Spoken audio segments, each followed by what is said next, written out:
John Ellis stared out the small viewport of his office. The endless black of space stared back at him. Tiny pinpricks of light from distant stars were the only reminder that he wasn't completely alone in the universe. But sometimes it felt that way. John never wanted to be the last human representative. He never asked for this job. He was just a mid-level diplomat when the news came. Earth was gone, destroyed by something the aliens called the Darkening, a mysterious event that swept through the Sol system and left nothing behind. Millions of humans survived on colony worlds, but they were scattered and disorganized. Earth had been the heart of human civilization. Without it, humanity became just another minor species in the vast galaxy. John sighed and turned away from the window. His office was tiny compared to those of the important species. It was tucked away in the farthest corner of Nexus Prime, the massive space station that housed the Galactic Council. Most aliens probably didn't even know where to find it. He looked around at his small space. A worn American flag hung on one wall. It was real cloth, brought from Earth before its destruction.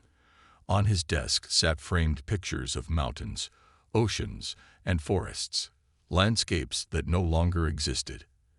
And near the window was his most prized possession, a small pot with a basil plant. As far as he knew, it was the last of its kind in the universe. John's computer terminal chimed. He had a message, probably another notice about a minor council meeting he wasn't invited to attend.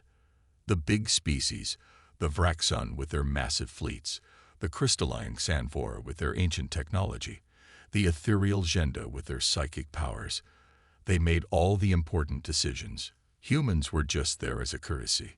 He tapped the screen and was surprised to see an official council summons. Not just a general announcement, but a direct request for his presence at an emergency session. This had never happened before.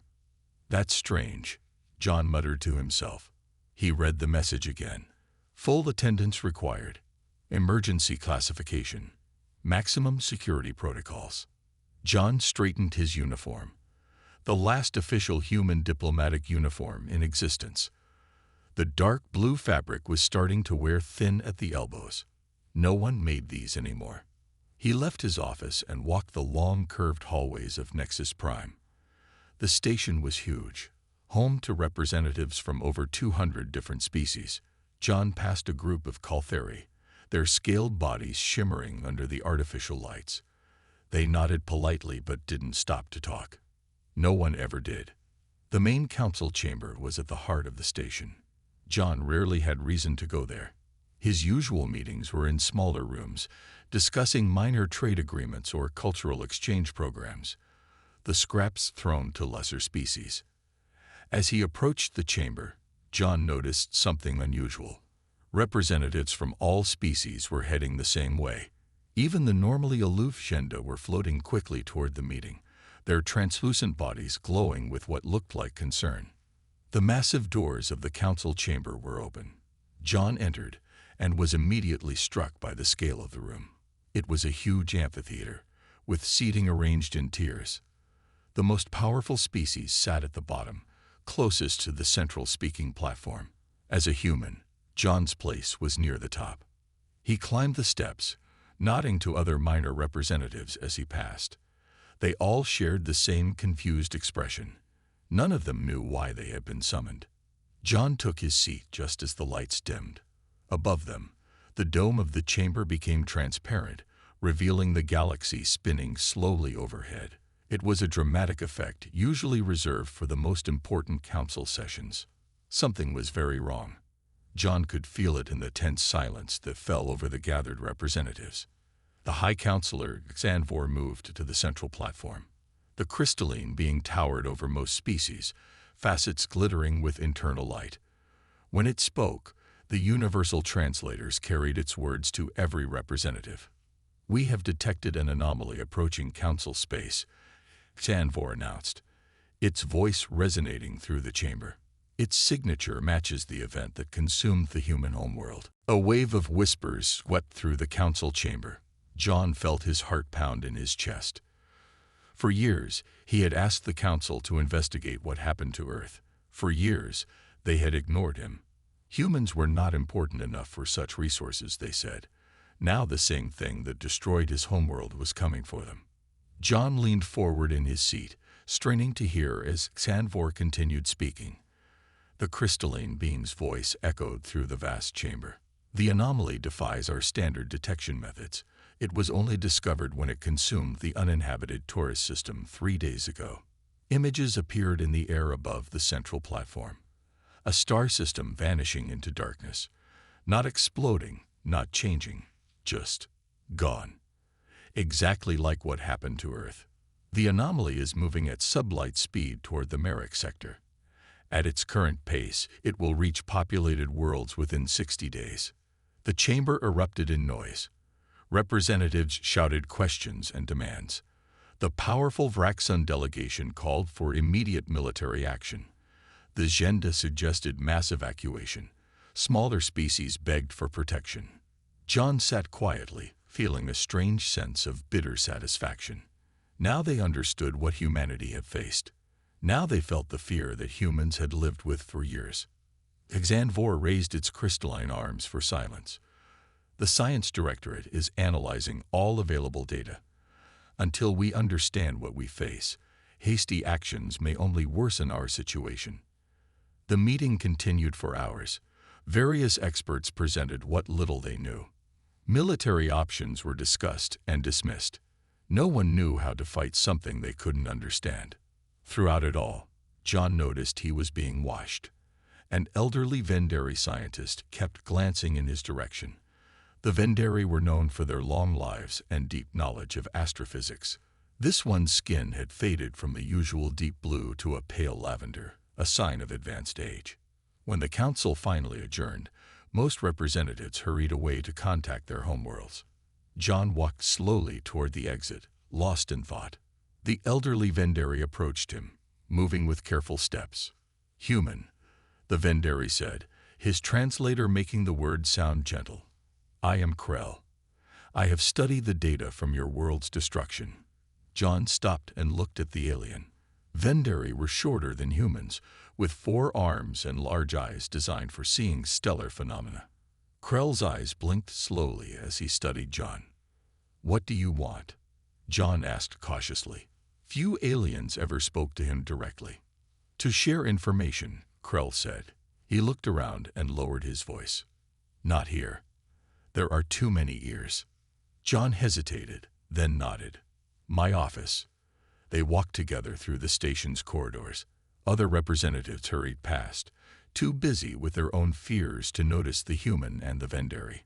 Inside John's small office, Krell examined the basal plant with interest before turning to face him. "What happened to Earth wasn't natural," Krell said without preamble. "It was a test run." John stared at him. "What do you mean?" Krell pulled a small device from his robes and placed it on John's desk. It projected a series of complex images in the air between them. "I've analyzed the energy patterns from Earth's destruction and compared them to what we just saw in the Taurus system. They are identical, but the Taurus event was stronger, more refined." "You're saying something destroyed Earth deliberately?" "As a test." John's voice rose with anger. "The Council could have investigated years ago. They could have been prepared." Krell nodded sadly. "The Council is not as wise as it believes. The major species have grown comfortable in their power. They do not see threats until those threats are at their doorstep." "Who did this? Why?" John demanded. "I don't know who," Krell admitted, "but I have a theory about why. Look at these patterns." He adjusted the projection to show a complex energy signature. "Do you see these repeating sequences? They're not random. They're a form of communication." John looked closely at the swirling patterns. "What are they saying?" "I believe they're asking a question," Krell said. "A test, as I said. And now, after testing on your isolated world, they're coming to test the entire Council." "A test of what?" John asked. Krell's large eyes fixed on John's face. "Of whether we deserve to exist at all." For the next week, John and Krell worked in secret. They used John's office as their base. The small room became cluttered with data screens and star charts. The basal plant was moved to the windowsill to make space. "Look at this," Krell said one morning, pointing to a complex pattern on his screen. "There are coordinates hidden in the energy signature from Earth's destruction." John leaned closer. "Coordinates? To where?" "A sector of space beyond the outer rim. No ships go there." "Why not?" John asked. Krell looked up with his large eyes. "Because of the warnings. Every spacefaring race has myths about that region. The precursors left markers telling us to stay away." John had heard of the precursors. They were the mysterious civilization that had existed before any current species reached the stars. They had vanished millions of years ago, leaving only fragments of their technology and knowledge scattered across the galaxy. "What did the warnings say?" John asked.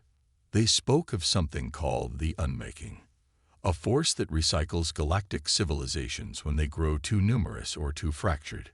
Krell's voice dropped to a whisper. "I believe that is what consumed your Earth, and now it's coming for the rest of us." John felt a chill run through him. "We need to tell the Council." Presenting their findings to the Inner Council was not easy. John had to call in every favor he had just to get a hearing. When the day came, he and Krell stood before the 12 most powerful representatives in the galaxy. "What you suggest is impossible," said the Vraxon delegate, his armored body shifting with irritation. "No force could simply erase matter from existence." "Yet that is exactly what happened to Earth," John replied. "And to the Taurus system. And now, according to our latest data, to 3 outer colonies." This caused a stir among the council members. The Zenda representative floated forward, her translucent body pulsing with light. "What 3 colonies?" she demanded. "Mining outposts in the Cygnus Arm," Krell said. "They went dark 2 days ago. No distress calls, no debris. Just gone." "Why weren't we informed of this?" asked Xanvor. "Because they were minor colonies," John said bitterly. "Just like Earth was a minor world to you, not important enough to worry about." The council members looked uncomfortable. John pressed his advantage. "The pattern is clear. The anomaly. This unmaking is testing boundaries. It started with Earth, an isolated human world. Then an uninhabited star system. Now minor colonies. It's working its way toward the heart of council space. And you believe these coordinates are significant?" Xanvor asked, indicating the data Krell had presented. "We believe that's where it comes from," Krell said. "The precursors warned us about this region for a reason." The council deliberated among themselves, speaking in hushed tones. Finally, Xanvor turned back to John and Krell. "Your theory is interesting but lacks conclusive evidence. The council cannot act on myths and partial data." "But the pattern," John began. "Could be coincidence," interrupted the Vraxon delegate. "We have more pressing concerns than ancient warnings and conspiracy theories." "Like what?" John demanded, his patience breaking. "What could be more pressing than a force that can wipe out entire star systems?" "The trade dispute between the Orelon Federation and the Mystic Concordat threatens stability in 3 sectors," the Vraxon said dismissively. "That affects trillions of citizens." John looked at each council member in turn. "While you argue about trade routes, something is erasing worlds from existence, something that started with my homeworld." "We sympathize with your loss," Xanvor said, its crystalline body glinting in the chamber's light. "But the council must base its decisions on facts, not fears." John realized they weren't going to listen. They were too comfortable in their power, too certain of their superiority, just as Krell had said. As they left the council chamber, John felt a mix of anger and despair. "What do we do now?" he asked Krell. The old Vendari looked thoughtful. "The major species won't help us, but perhaps others will. Those who understand what it means to be overlooked by the powerful." "Other minor species?" John asked. Krell nodded. "If the council won't act, we must form our own coalition, before it's too late for all of us." John's office was no longer big enough. As word spread among the minor representatives, More and more came to hear what he and Krell had discovered. They moved their meetings to an unused storage room in the lowest level of Nexus Prime. "We call ourselves the Coalition of Concerned Species," John explained to the newest arrival, a tall woman with the dark blue uniform of New Terra, the largest remaining human colony. "Susan Miller," she said, extending her hand in the human custom of greeting. "New Terra sent me when they heard what you were doing. We've been tracking unusual energy readings at the edge of our space." John shook her hand, feeling a rush of emotion at meeting another human after so long. "Any data you have would be helpful." Susan nodded. "Our long-range sensors are some of the best in the sector. The Council might ignore us, but they still buy our technology." The room was filled with representatives from 20 different species. None were powerful enough to command the Council's attention individually, but together they represented billions of lives spread across hundreds of worlds. A reptilian Caltheri named Zesh moved through the crowd toward John. The Caltheri homeworld had gone silent 3 days earlier, with no explanation from the Council. "My people developed stealth technology to hide from larger predator species in our early days," Zesh said, his scaled face unreadable, but his voice tight with grief. "I've brought the plans. If we can't fight this thing yet, perhaps we can hide from it." John thanked him and introduced him to Krell. The old Vendari was becoming the scientific heart of their coalition, compiling data and theories from every member. "The Council is still focused on the trade dispute," Susan told John as they looked over a star chart together. "They called a special session to mediate between the Orelon and the Mystic Concordat. While worlds are disappearing," John said bitterly. "It's easier to deal with familiar problems," Susan replied. "No one wants to face an enemy they don't understand." Their discussion was interrupted by a young Brintak named Jorv. The small, furry creature was their best computer expert, able to access Council systems without detection. "I found something," Jorv said excitedly, whiskers twitching. 3 more colonies went dark last night. The Council is keeping it quiet to avoid panic." "Which colonies?" asked Zesh. "Mining outposts in the Deneb sector." Jorv pulled up a map on his portable device. "All minor species, all far from major trade routes." John studied the map, seeing the pattern Krell had predicted. The anomaly was working its way inward, starting with the most isolated worlds. "It's testing our response," he said, "seeing how we react when the vulnerable are targeted. And so far, we've failed the test," Susan added grimly. Over the next few days, their coalition grew. A Pharrellian engineer offered advanced shield technology. A group of Nender monks shared ancient texts that mentioned the precursors and the unmaking. 2 Solari traders volunteered their ships for reconnaissance missions. They worked around the clock, gathering data, developing theories, and preparing what defenses they could, all while the Council remained focused on its diplomatic squabbles and territorial disputes. "We need access to the deep archives," Krell told John one night as they worked late. "The oldest records of the precursors might tell us how to communicate with the unmaking." "The archives are restricted to major species only," John reminded him. "I know someone who can help," Susan said. She had been listening nearby.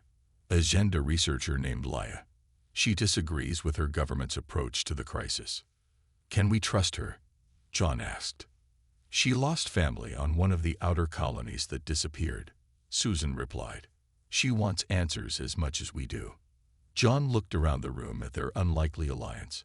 Species that had never worked together before, united by a common threat, and a shared feeling of being overlooked by the powerful. "The Council should be doing this," Zesh said, noticing John's gaze. "They have more resources, more power." "But we have something they don't," John replied. "What's that?" asked Jorv. "Nothing to lose," John said, "and everything to fight for." No one expected the anomaly to accelerate. The Coalition had calculated they had at least 30 more days before it reached major Council space. They were wrong. John was reviewing data with Susan when the emergency alarms sounded throughout Nexus Prime. The station's lights shifted to red. Automated voices in multiple languages urged all representatives to report to the main council chamber. "Something's happened," Susan said, looking up from her screen. They hurried through the corridors, joining streams of representatives all moving toward the center of the station. Fear was evident on every face, in every movement. The council chamber was already packed when they arrived. John and Susan found seats near Krell and Zesh. The old Vendari looked grim. "The outer colonies of the Mizar system are gone," he whispered. "All of them. At once." John felt his blood run cold. The Mizar system was not some distant outpost. It was an important hub, home to billions of citizens from multiple species. If it had been hit, Xanvor's crystalline form took the central platform. For the first time since John had known the High Counselor, the beam's usual calm seemed shaken. "The anomaly has accelerated beyond all predictions," Xanvor announced. "It has consumed the outer colonies of the Mizar system and is continuing inward at increased speed." The chamber erupted in panic. Representatives shouted questions, demands, accusations. Some called for immediate military response. Others demanded evacuation to the furthest reaches of the galaxy. The powerful Vraxon delegate, his armored form towering over most species, took the platform next to Xanvor. "The combined fleet stands ready," he declared. "We must strike now, with all our force, before more worlds are lost." The ethereal Genda representative floated forward, her translucent body pulsing with agitation. "Our scientists say we cannot fight what we do not understand," she countered. "We must retreat beyond the galactic rim until we know what we face." As the major representatives argued, John looked around the chamber. The fear was universal, but the responses were all self-serving. Each powerful species wanted to protect itself first. "This is exactly what happened when Earth was threatened," he whispered to Susan. "Everyone looked to their own safety. No one stood together." Susan nodded grimly. "And now it's happening on a galactic scale." Urgent messages continued to flood in. More systems going dark. More colonies lost. The anomaly was no longer following a predictable path. It was branching out, moving in multiple directions at once. Representatives began leaving the chamber to contact their homeworlds. The orderly meeting dissolved into chaos. In the midst of it, John saw Xanvor approaching them. "Human," the High Counselor said, its crystalline voice subdued. "A word, please." John exchanged glances with Susan, then followed Xanvor to a small side chamber. The crystalline being sealed the door behind them. "We should have listened," Xanvor said simply. "Your world was the warning we ignored." John felt a mix of vindication and bitterness. "It's not just my world anymore. How many have been lost while the Council debated trade policies?" "Too many," Xanvor admitted. "The Council system has served us for millennia, but perhaps it has made us complacent, too slow to recognize true threats." "Why are you telling me this?" John asked. "Because your coalition has been more effective than our entire council," Xanvor said. "You've gathered more useful data, developed more practical strategies. While we argued about procedures and protocols, you acted." John was stunned. He hadn't expected this acknowledgement, especially from the highest authority in the galaxy. "What do you want from us?" he asked cautiously. "Your help," Xanvor replied. "The Mizar system's destruction has changed everything. The anomaly will reach Nexus Prime within days. The Council is paralyzed with fear and indecision."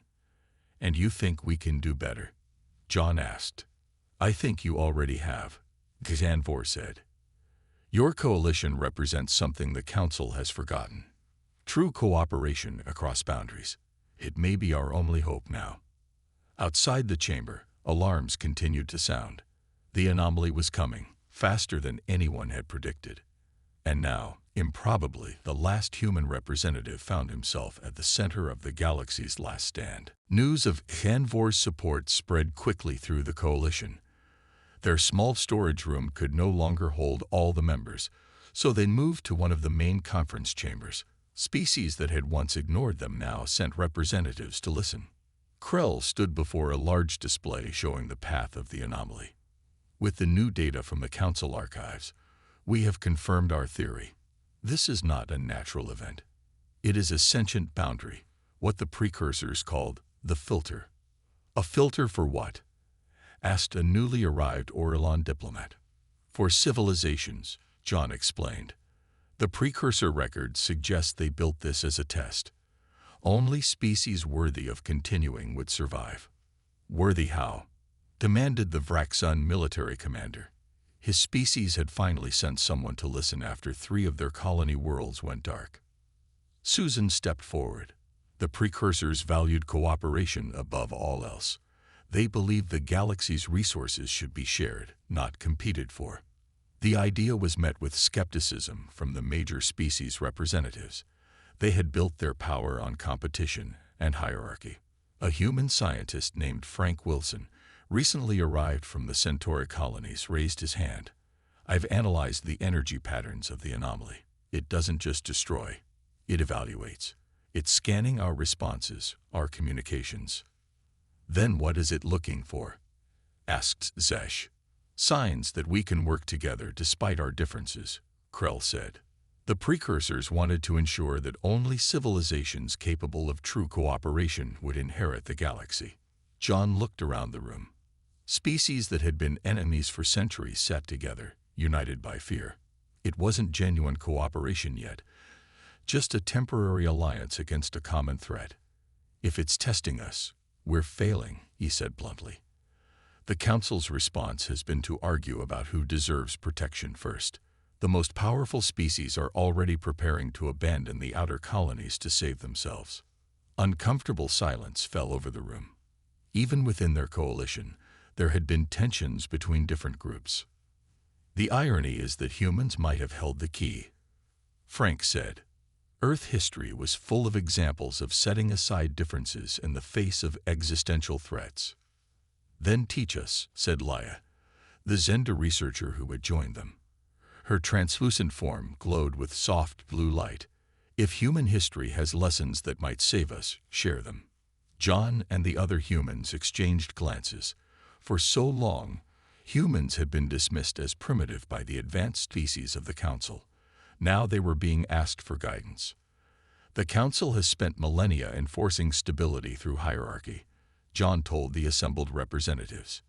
Major species making decisions for minor ones. The powerful dictating terms to the weak. But what we need now is unity through diversity. He pointed to their coalition members. Every species here has something unique to offer. The Kaltheri stealth technology. The Brintak computational skills. The Vendari scientific knowledge. The human capacity for adaptation. No single approach will work against this threat. Frank projected a new image on the main screen. Based on our latest analysis, the anomaly will reach Nexus Prime in 48 hours. The outer rings of the station will be hit first. Can we evacuate? Asked an Orelon representative. There's no time to evacuate everyone, Susan said. And the data suggests the anomaly would simply follow us. Then we must face it here, John decided. Not as the Council has always done, with the powerful in the center and the weak on the edges as sacrifices, but together, as equals. The representatives looked at each other uncertainly. What John was proposing went against thousands of years of galactic politics. The old way hasn't worked, he pressed. The anomaly has consumed every world it has touched, regardless of its status or technology level. If we're going to survive, we need a new approach. What do you suggest? Asked Xanfor. The High Counselor had been listening quietly from the back of the room. John took a deep breath. A completely new defense strategy. Not based on weapons or shields or running away. Based on communication. Communication. The Vraxun commander sounded skeptical. Yes, John said. If the unmaking is testing whether we deserve to exist, then we need to show it why we do. Not as separate species fighting for dominance, but as a galactic community worth preserving. The final hours came faster than anyone expected. The anomaly accelerated again, cutting the estimated arrival time from 48 hours to just 12. Nexus Prime became a hive of frantic activity. John's plan to communicate with the unmaking had seemed impossible at first. How could they talk to something that erased matter from existence? But Frank and Krell had developed a theory based on the energy patterns in the anomaly. It responds to harmony, Frank explained to the emergency committee. Multiple frequencies working together to create a unified message. The committee had members from every species on the station. For the first time in the Council's history, the traditional hierarchy had been set aside. Every voice was equal in this last desperate effort. "We need to create a resonance field," Krell said. "A multi-dimensional harmony that might allow us to communicate with the intelligence behind the unmaking." Each species was asked to contribute their unique technologies. The Zhenda offered their psychic amplifiers. The Vraxon provided power cores from their battleships. The Kalthari brought stealth field generators. Humans shared adaptive communication algorithms developed after Earth's fall. Nexus Prime's outer sections were evacuated. Hundreds of ships departed, carrying those who chose to flee. But thousands stayed behind to help with the plan. Engineers from rival worlds worked side by side, adapting incompatible technologies to work together. The precursors weren't testing our weapons or our technology, John told Susan as they watched teams installing equipment in the council chamber. They were testing our ability to work together as equals. 6 hours before the anomaly's arrival, the station's defenses detected the first effects. The outer sensor arrays began to dissolve into darkness. The combined fleet, positioned as a last line of defense, reported visual contact with the edge of the anomaly. It appeared as a wall of absolute blackness, consuming everything it touched. "It's beautiful, in a terrible way," reported a fleet commander. Those were the last words received before that section of the fleet disappeared from all sensors. Inside Nexus Prime, John coordinated the final preparations. Species that had been enemies for centuries worked together with focused determination. The resonance field generators were positioned throughout the station, with the main control hub in the council chamber. "We don't know if this will work," Frank warned as he made final adjustments to the central console. "Nothing like this has ever been attempted." "We've already succeeded in one way," John replied. "Look around." The council chamber was filled with representatives from every species, no longer separated by rank or status. The mighty Vraxon stood beside the small Brintak. The ethereal Zhenda floated next to the reptilian Kalthari. Ancient enemies worked together, their differences set aside in the face of extinction. The station shuddered as the anomaly reached the outer rings. Lights flickered. Communication systems crackled with static. Through the transparent dome of the council chamber, they could see sections of the station simply vanishing, consumed by the advancing wall of darkness. "It's time," Krell said. John took his place at the central console.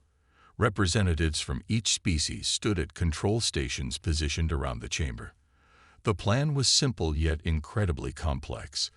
Each species would contribute their unique energy signature to the resonance field, creating a harmony that might communicate with the intelligence behind the unmaking.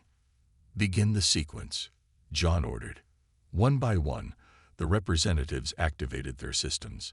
Energy fields of different colors and patterns appeared around the chamber, swirling together in complex arrangements.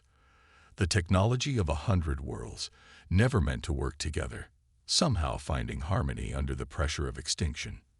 The station shook violently. The anomaly had reached the middle rings. They had minutes, perhaps seconds, before it engulfed the council chamber itself. "Hold steady," John called out as systems fluctuated. "We need complete harmony." The resonance field grew stronger, the patterns more complex. Through the dome, they could see the darkness approaching from all sides. The last sections of the outer station disappeared into nothingness. As the anomaly reached the council chamber, the resonance field reached its peak intensity. John felt a strange calm in the face of possible oblivion. Whether they lived or died, they had already achieved something remarkable. The galaxy's species united at last.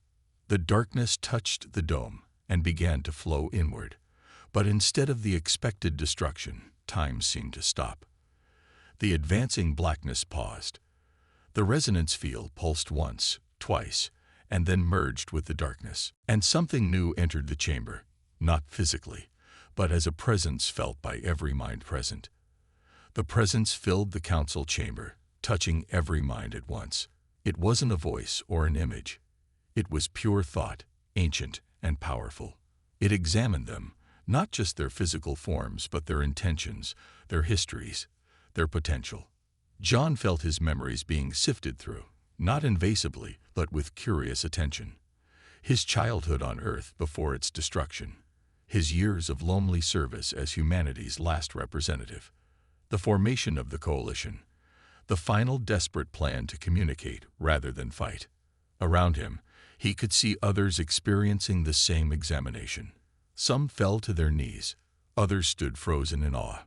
Susan reached out and took his hand, her face showing the same mix of fear and wonder he felt. The presence seemed to focus on their joined hands, then expanded its attention to the wider chamber. It observed how the species had come together, setting aside ancient conflicts to work as one. It examined the resonance field they had created, recognizing the harmony of diverse technologies unified in purpose. Then, as suddenly as it had appeared, the presence withdrew.